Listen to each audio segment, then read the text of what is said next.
Bonjour à tous. Dans cet exercice-là, nous allons déterminer la matrice dans la base canonique de la symétrie orthogonale par rapport au plan x plus y plus z est égal à 0 dans notre espace vectoriel euclidien qui est R3.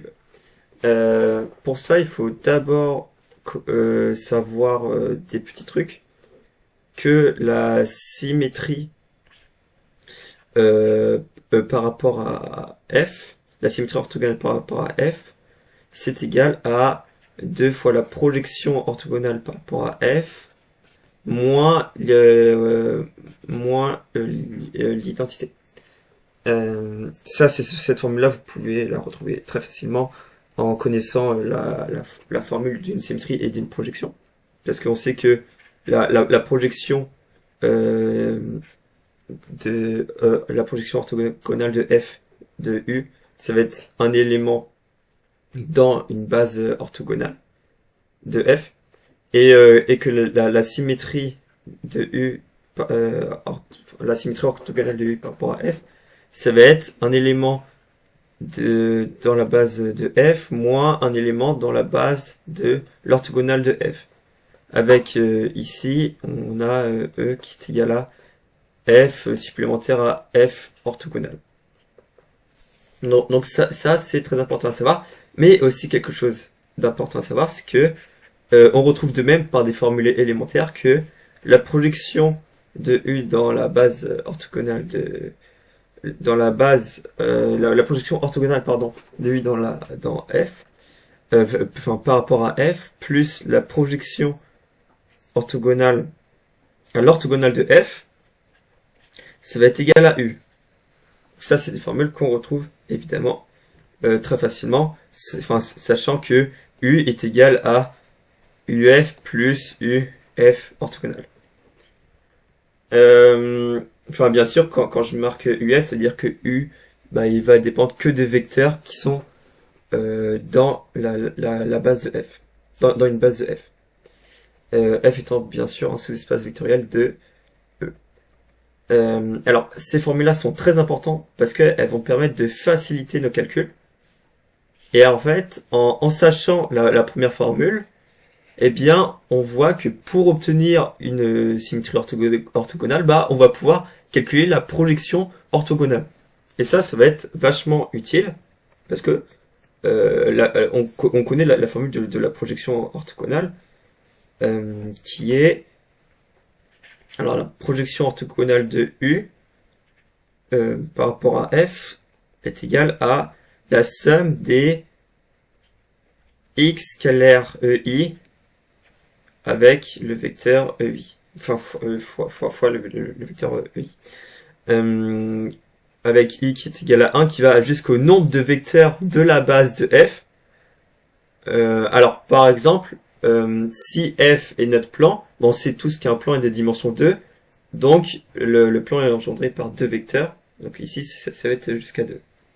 Donc cette formule-là est aussi très importante, et pour notre exercice, on va essayer de ne pas calculer la projection orthogonale par rapport au plan, mais on va essayer de calculer la projection orthogonale par rapport à l'orthogonale du plan. Et en fait, ça vient de cette formule-ci. Parce que la projection orthogonale de U par rapport à F, c'est égal à U moins la projection orthogonale par rapport à l'orthogonale de F.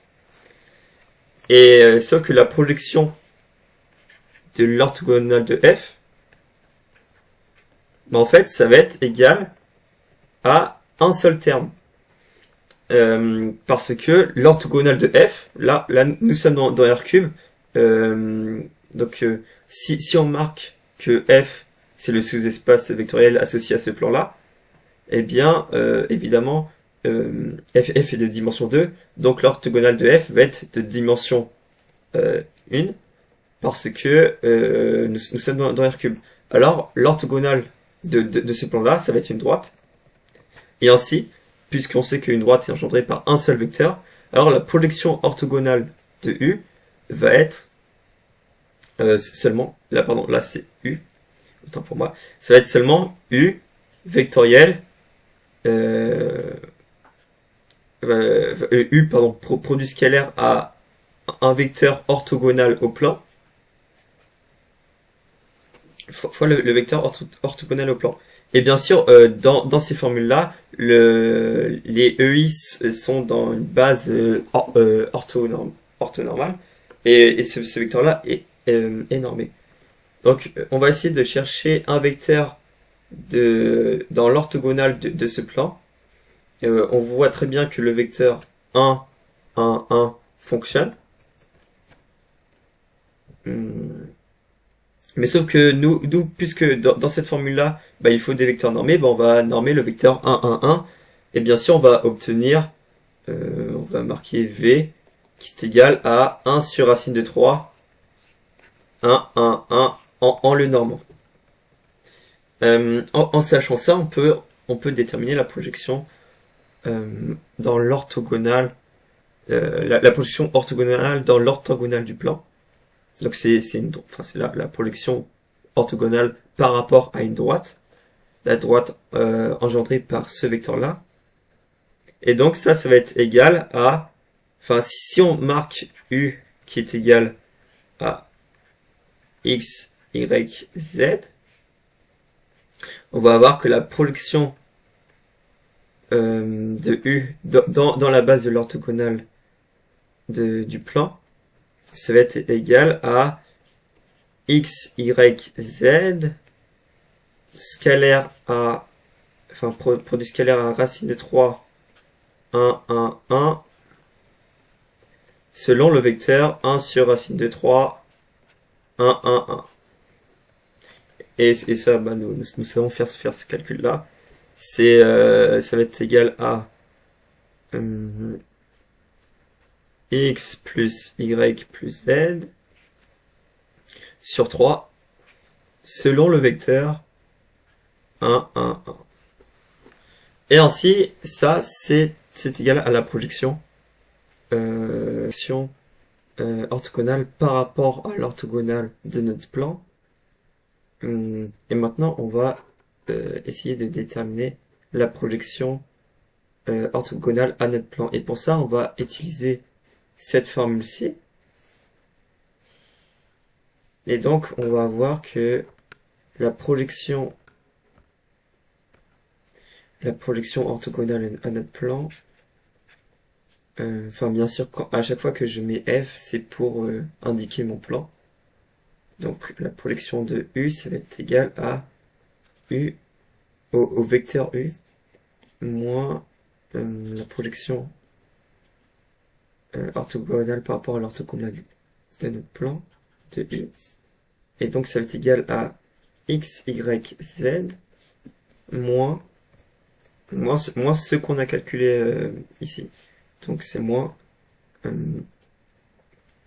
un tiers de X plus Y plus Z, X plus Y plus Z et X plus Y plus Z. Et ça, c'est égal à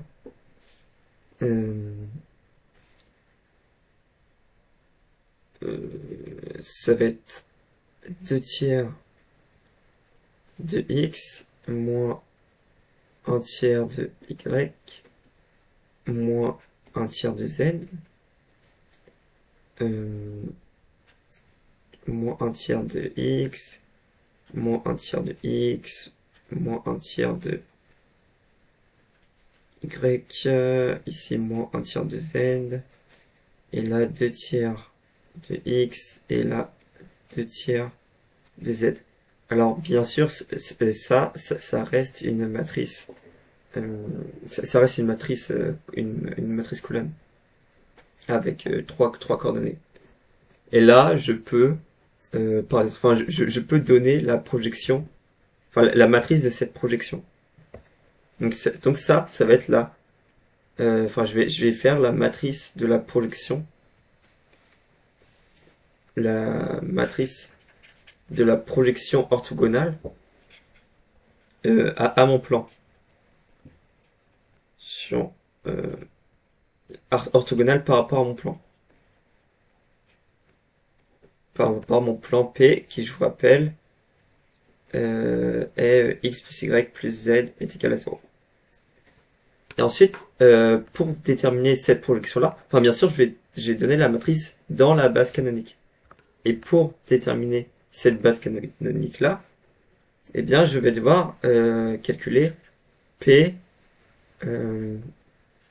la projection des vecteurs de la base canonique.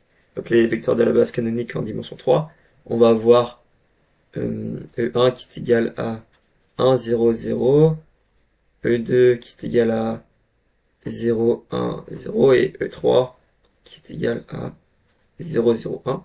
Donc j'ai calculé la projection de ces vecteurs-là. Donc P de E1 va nous donner, donc là tout simplement on remplace x par 1 et tous les y et z valent 0. Donc on va avoir le vecteur coordonné 2, 3, x, 2, 3, 1, pardon.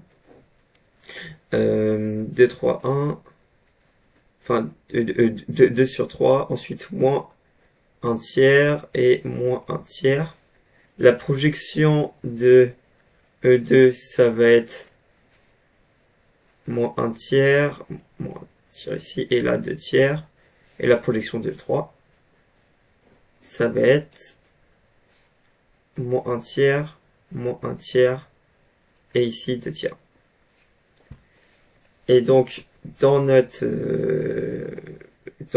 base canonique, la matrice, on va l'appeler grand P, ça va être, ici on va avoir PF de E1, PF de E2, PF de E3, ici E1, E2, E3, et donc on va avoir la matrice 2 tiers, moins un tiers, enfin je vais plutôt, comment dire, je vais plutôt factoriser le tout par un tiers, ça va éviter de perdre trop de temps.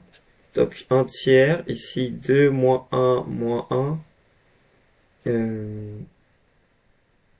moins 1 de 2, moins 1, moins 1, moins 1. Ok. Et donc ça, c'est la matrice associée à ma projection orthogonale par rapport au plan. Mais sauf que nous, on veut la matrice de la symétrie orthogonale. Et pour ça, on va utiliser cette formule-ci. La formule qui est en haut, que la symétrie, c'est 2 fois la projection, moins l'identité. Et pour ça, on va faire un calcul matriciel, c'est beaucoup plus simple. Que la matrice, on va l'appeler grand S.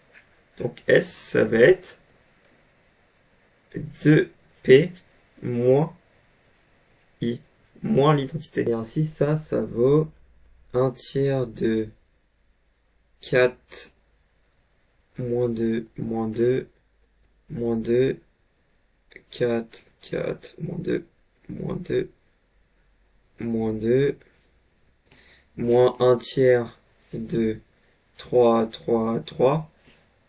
Et on trouve que ma matrice dans la base canonique de la symétrie orthogonale par rapport au plan vaut 1 tiers de la matrice 1, 1, 1, moins 2, moins 2, moins 2, moins 2, moins 2, moins 2. Et ça, c'est le résultat voulu. Merci d'avoir regardé jusqu'au bout. Si vous avez des questions, n'hésitez pas. Après, ce qui reste le plus important dans cet exercice-là, c'est l'utilisation de ces formules-là qui facilitent énormément tous les calculs. Notamment, là, évidemment, on avait un hyperplan. Donc, un plan en dimension 3, c'est un hyperplan. Donc, bien utiliser cette formule-là qui facilite grandement l'expression de la projection.